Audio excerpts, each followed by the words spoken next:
Where did this come? Okay, welcome to Faith and Calm. This is class number 237. And all right, I just blurred the background because I didn't want all the not messy. Okay, it's not messy. It's not messy in the background. We have finished Hanukkah. It was very good. Did a lot of some interesting soy with the Hanukkah mobile and the lights and everything else. And so we're into Parshas. We did last week Parshas Vayigash, and there was a an interesting sikha from the Rebbe. Um, there's actually a group of people. There's an app even for learning weekly the sikha for the week, and this was the one that was picked. And I thought it was very interesting and fairly simple and probably fairly relevant. So I thought I would explain it. Now, bear with me. It starts out a little technical, but then it gets very, very practical and down to earth and very applied. So, and I think the combination of the two works very nicely. So, let's start out the idea. So, at the beginning of the parsha, it says, "Vayigash Yehuda Allah," that Yehuda approached Yosef, V'yadaber ba'azne, and he said, "V'yadaber ba'azne Adonov," and I'm going to speak in the ears of my master, meaning to Yosef. And Rashi comments and he says, what do you mean? What's this idea? Speaking into his ears. So Rashi explains and he says, I want you to pay attention. That's what I want you to do. I want you to pay attention. And different commentators wonder why Rashi picked that as the explanation. It's not such an unusual thing. If I say I want to speak into somebody's ears, maybe the real meaning is I want to speak into your ear. I mean, I want to whisper something. I want to tell you something, privately, and so forth. Maybe that's what Yehuda was, because they were all together, all the brothers, and there were a lot of Egyptians in the room, and he had something specific, special to say. So the Rebbe rejects that explanation by the other commentators and says Rashi doesn't like that as the pshat, simple meaning.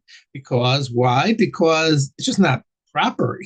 You've been talking, you're all together, and all of a sudden you're going to whisper in the ear of a leader, in front of everybody else. It doesn't look right, and it's not proper and not covered. So Rashi rejects that particular explanation. But the thing is that this phrase, that if the whole meaning is that I want Yosef to pay attention to what I'm saying, because I have something very important to tell him, because he's not getting away with Yanim. He's coming back with us. Then the speech by Yehuda, speaking in the person's ears is used elsewhere, in other places in the Chumash. In fact, we've just finished learning most of them. It has one place, I don't know how many people know this, but it says by Avimelech, that he says that Melech spoke in the ears of all the people around, saying, "Don't bother this Avram's wife, Sarah. She's a married woman, and we're going to get in trouble if we do." And also, when Avram is talking to Avram wants a place to bury Sarah and Ephraim, and Avram says, "I'm going to speak in the ears of the Amaretz, the people around." And so does Ephron. He says also he speaks in the ears of the people of the Hittites. Hittites? Yeah. Beneches. So both of those he's speaking. So is there something unusual here? Maybe if Rashi has to explain it, he should have explained this idea of speaking in someone's ears earlier on. Not why did he wait until this time to say that this means pay attention? All right, that's the first question, was why this idea of speaking into the ears. Now, the second part of the question is that Rashi, it continues the pasuk, and it says, Yehuda says to Yosef, "Don't get angry at what I'm going to tell you. Don't get angry about this." And Rashi explains, and he says, from this we learn, Makan Anu Lamad, here we learn that what Yehuda's speech is a really in-your-face argument. He wasn't mincing words. And very much Yosef could take object to the way that this is being presented.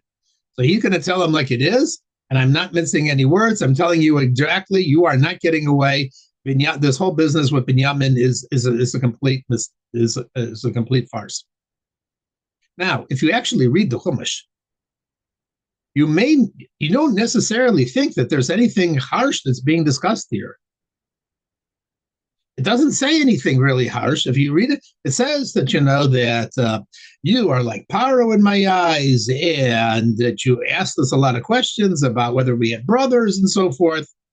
In each of those places, Rashi explains the real meaning behind it. The Medrash tells us that Yehuda was saying something very harsh. He was saying, "I'm going to kill you, and I'm going to kill your master." That's what I mean by paro. And your whole arguments and all questions to us was all a pretext and so forth. So Rashi explains that all these statements are really very harsh statements that Yehuda is making to Yosef. So Rashi is telling you, pay attention. This really is harsh speaking, and that's what it says. Mekan ata lamad. Don't get angry at what I'm going to say. Means what I'm going to. The rest of my speech is going to be really harsh words, really direct, really forceful kind of words. All right, but if that's the case, well, why? It's not obvious. But okay, that's what Rashi says the simple meaning is.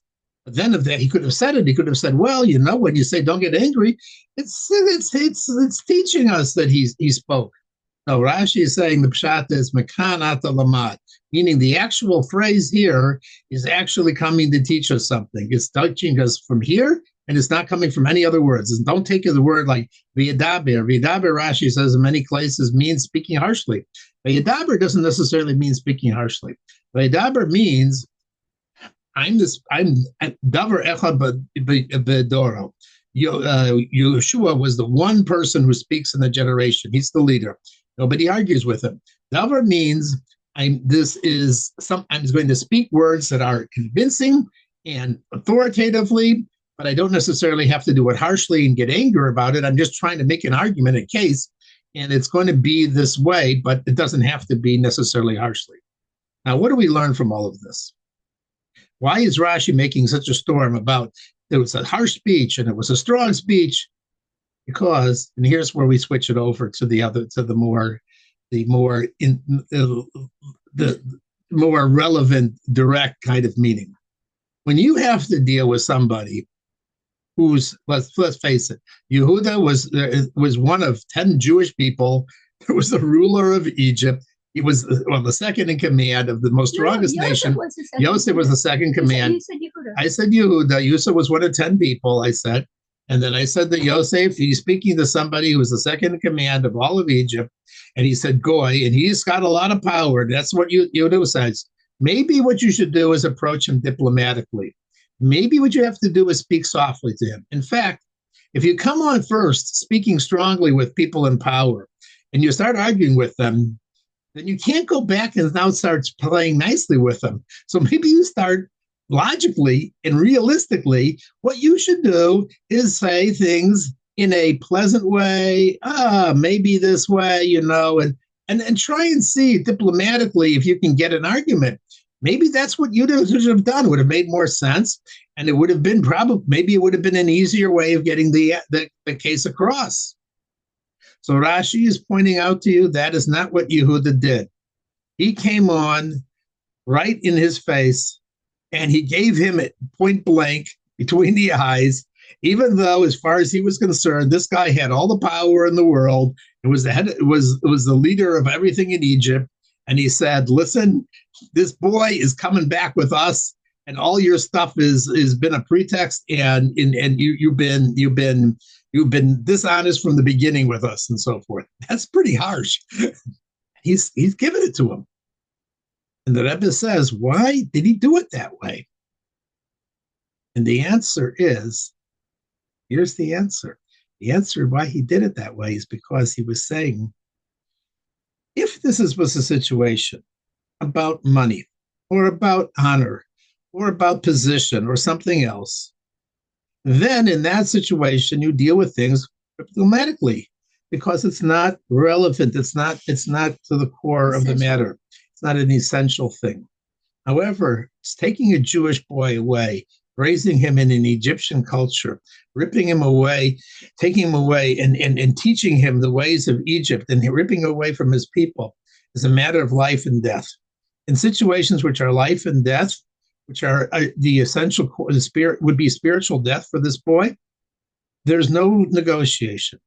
This is something that is not up for grabs, and that's what Yudah was saying.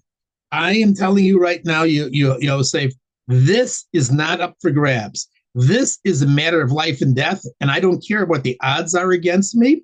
This has to be said that this is not happening. That is how Yehuda approached the situation. And guess what? Not only did Yehuda win the argument, but Paro said, give him the best of the land, because he realized himself, the non-Jew also realizes that when you say that you come into the non-Jew and you say, we're ready to negotiate with Hamas, we're ready to negotiate about Jewish lives, maybe some, maybe this one, maybe more, maybe less, or something of that sort. Once you start coming with the idea that it's negotiable, then they don't think that you're dealing with a life and death situation. But they understand if you say it's life and death and there's no negotiations here, then they understand it's life and death. There's no negotiations here. That's the way the Arabs treat us about everything about the land of Israel. That's the way you have to treat the people in power. You have to tell them, tell the UN, this is not negotiable. This is a core essential thing. Saving Jewish life, not subjecting a Jewish kid to this situation, is not just, it affects every single Jew, and we're all connected together, and we're not negotiating the story. We're not arguing. We're not doing it.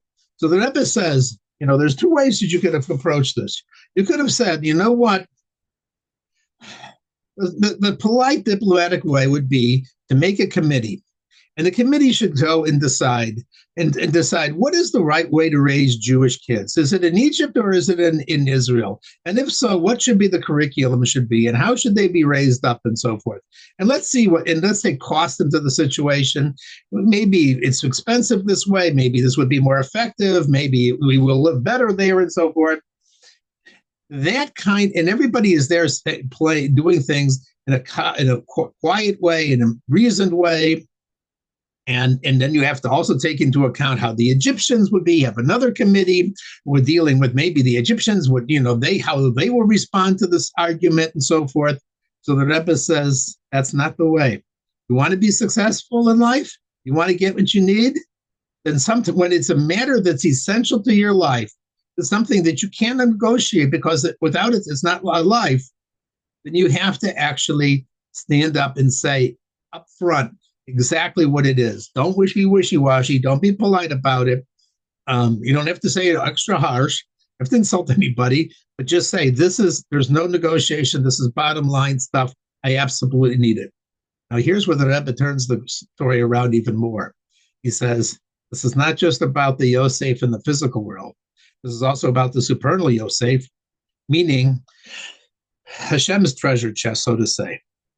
When you need something, you need marriage, you need health, you need something of that sort, you should tell the Eibishter directly, I absolutely must have this. This is not negotiable. This is not a life. This is not acceptable. I have to have it. And just like Yosef in the story is, Yosef broke down and cried and gave everything into the Shvatim. So to Hashem will also give exactly everything that you need. So open up your mouth, tell Hashem. That's right. Sorry. Exactly. I thought when I was reading this, I was thinking, sorry. That's what you should do. You should go tell Hashem, this is what you want. This is what you need. And I thought that was a very interesting class. Tears speaking. Okay. So hopefully everybody got a message out of that one. And I'll turn over the microphone to my wife.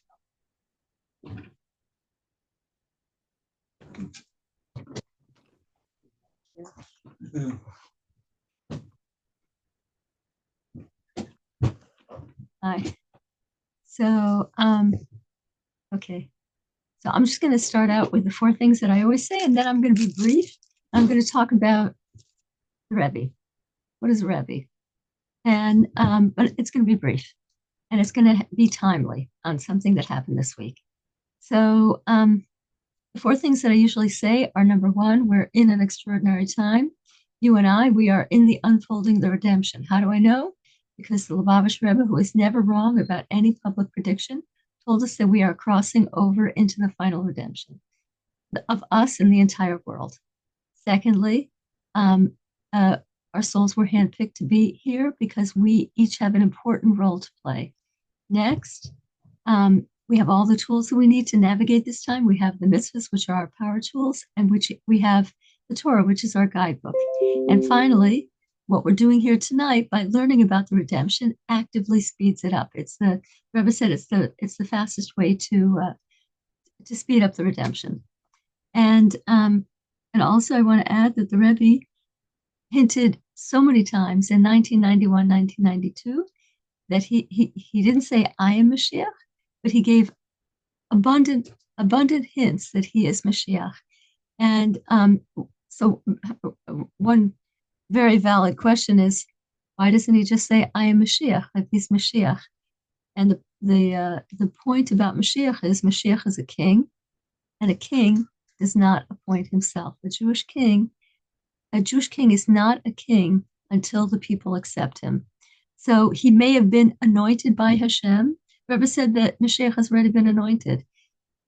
He may have been anointed like a Jewish king, even if he's anointed by the king's prophet, even if he's anointed by the king by Hashem himself. However, he's anointed.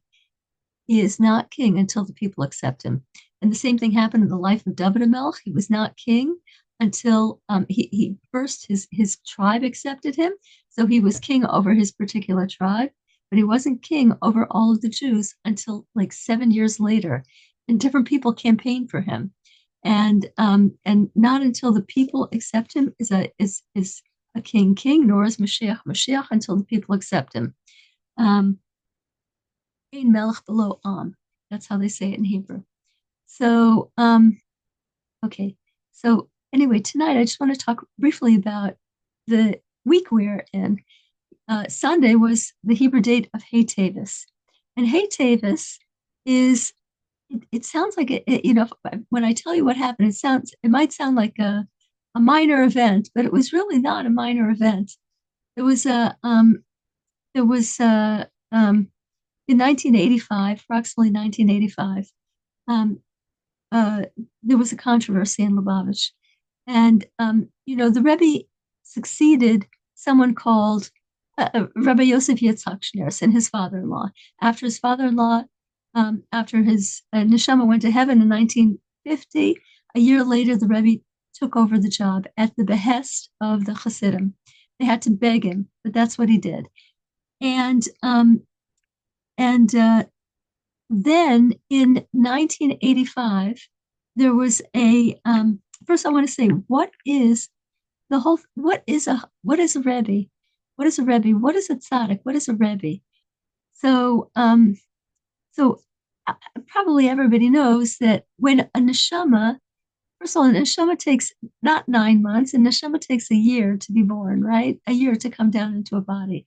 For 3 months before it enters the mother's body, before the neshama enters a little, whatever cells there are in the mother's body, the beginning of the baby, the neshama is informed in heaven that it's going to be sent down to earth.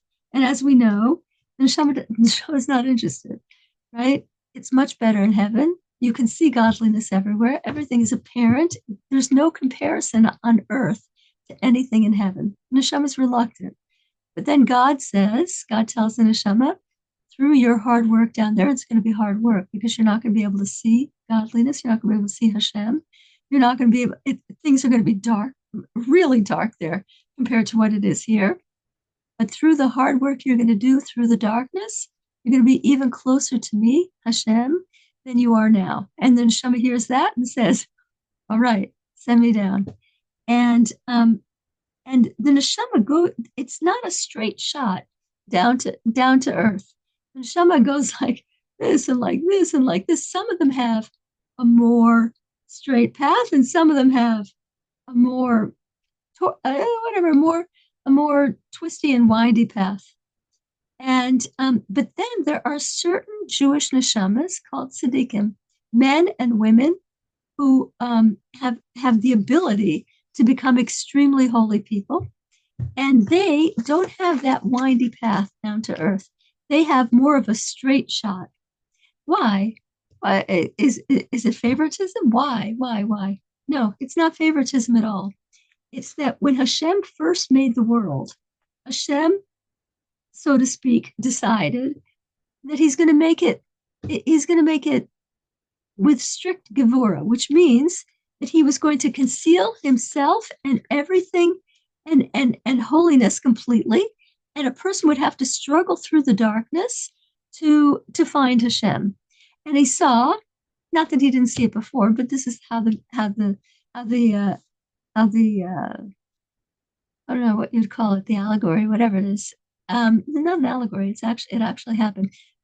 So Hashem saw that the world would not endure like that. The world can't endure with strict judgment. It can't do anything. It wouldn't be able to persist.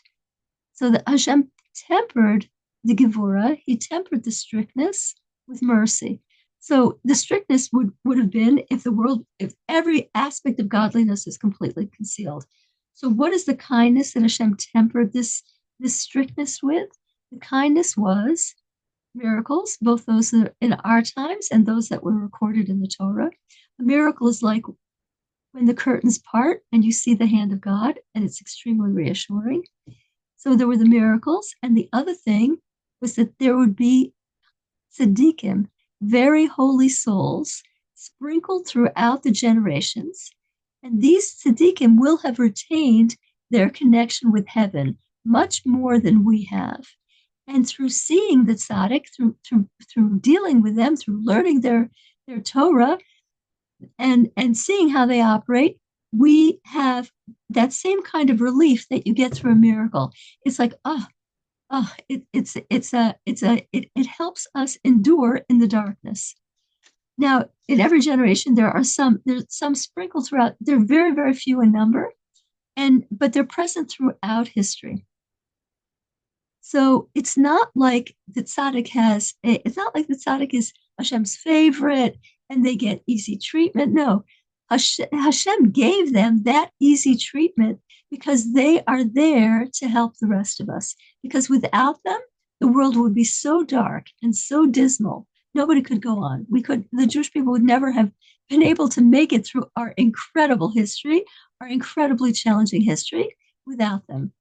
So without that light that's sprinkled throughout the generations. So in this controversy that happened in 1985, people who the Rebbe he took over as Rebbe after Rebbe Yosef Yitzhak, his neshama went up to heaven in 1950, and the Rebbe took it on reluctantly. Only when the Hasidim begged him for an entire year, he took the job. Now, the Frierdiker Rebbe actually had, and the Rebbe at that point he was already married to the Frierdiker Rebbe's daughter. The Frierdiker Rebbe had no sons, so there was no son to take over the office. The Frierdiker Rebbe had two daughters who were alive at that point. The Frierdiker Rebbe actually had three daughters, but one was murdered in the Holocaust along with her husband. And so for a whole year, the Rebbe didn't take the job as Rebbe. And the Rebbe didn't take the job as Rebbe. And finally, the Chassidim said, no, we want you. You have to take it. So he took the job. And then what happened in 1985? The Frierdiker Rebbe had an amazing library of extremely holy Jewish manuscripts and rare books, rare holy books. He had the Siddur of the Baal Shem Tov. He had incredible books, and they were kept in the Frierdiker Rebbe's library, and they were open for public view, and they were under glass tables and things like that, glass display tables. And in 1985, some of the books started disappearing from the library, and they discovered that a relative of the family, a uh, as I said, the Frierdiker Rebbe had two daughters. So the son of one of the other daughter, the son of Hannah, his name is Barry. He was when the library was closed, and when the camera there was a certain time of evening when the closed circuit camera would be off, and he would go in there and he took books and he put them in a shopping bag and left through a side door. And these books he sold on the market for magnificent amounts of money. I heard one of them was $70,000, and in 1985, $70,000 was a tremendous amount of money. And another book for $180,000, and about 70 of those books were sold like that. Then somebody caught on, and they told him, "Yeah, you have to stop this. This is not right. The books belong to the Frierdiker Rebbe's library. They're not personal. They're not your personal property." And the grandson of the Frierdiker Rebbe, the son of Hannah, the other daughter of the Frierdiker Rebbe, said, "Excuse me, I am a grandson, and my grandfather passed away. And when a person passes away, his stuff is passed on to his family. So some of this incredible library belongs to me, and I can do whatever I want with it." And the Rebbe said, we have to go to a din Torah, and because the books don't belong to you, the books belong to the Jewish people. The Rebbe, the Frierdiker Rebbe, the previous Rebbe, said that all of 770 and all his property belongs to the Jewish people. And so anyway, this guy Barry would not go to a Jewish court. And if one of the parties won't go to a Jewish court, you're allowed to go to a non-Jewish court. So they went to regular federal court, and the testimony took, I think, about 3 months. And what were they arguing? They were essentially arguing in American federal court. They were arguing, what is a Rebbe? It's so interesting. It's like, what is a Rebbe? Is a Rebbe a private person, or is a Rebbe a public person? The grandson said the Rebbe is a private person like everybody else. If he has property, it goes to his family, just like everybody else. And the Rebbe said, no, a Rebbe is not a private person. A Rebbe is here only for us, only for the rest of us. And besides for that, the Frierdiker Rebbe, the previous Rebbe, made a document that the library and 770 and all of it belongs to the Hasidim. He had a regular document about that. Family said, that was just for tax purposes. And the Rebbe said, what? You're saying the Frierdiker Rebbe did something for tax? The Frierdiker Rebbe was telling the truth, that a Rebbe does not exist for himself. He's not a private person. And the turning point in the testimony was when the wife of the Rebbe, they felt it wasn't dignified to ask the Rebbe to testify. So the Rebbe's wife agreed to testify, and they grilled her for like 4 hours, something like that. And at the end of the testimony, the Rebbe's wife, who was the previous Rebbe's daughter, said her last words in her testimony were, "The books belong to the Hasidim because my father belonged to the Hasidim, and everything he had belonged to the Hasidim." And when she said that, there's a film of it, and the lawyer from the other side threw his pencil down. He was so angry because he knew that would win the case. And she said it was such clarity and such authority that a Rebbe is not a private person. A Rebbe is owned by the Hasidim. So it took the non-Jewish federal court judge a year to study the testimony of all, the weeks-long testimony. And after a year, he gave his opinion, and his opinion was that it's not private property. That exactly as Rebbetzin, he cited Rebbetzin Chaim Mushka, is exactly as she said, the Frierdiker Rebbe did not belong, was not a private person. He belonged to the Hasidim, and therefore everything he had belonged to the Hasidim. It's an amazing thing. It recognized in American court such a concept. And so anyway, so and the day after the verdict came out, the Rebbe said to the Rebbe was so happy, and he told Jews all over, ask for whatever you want, send letters, ask for whatever you want. Babies were born, houses were built. People got blessings for it. It was a tremendous shefa, tremendous flow of blessing, because when a person is happy, they're able to give more blessings. So I thought that was an interesting scenario about what a Rebbe is, and what is the purpose of a Rebbe, and and that it's recognized in America, in the American court system. So with that, I'm going to end here. And if anybody has any questions, I'm available for another couple of minutes. So here I am. I'm going to turn off the recording, and everybody should have a wonderful week. Thank you.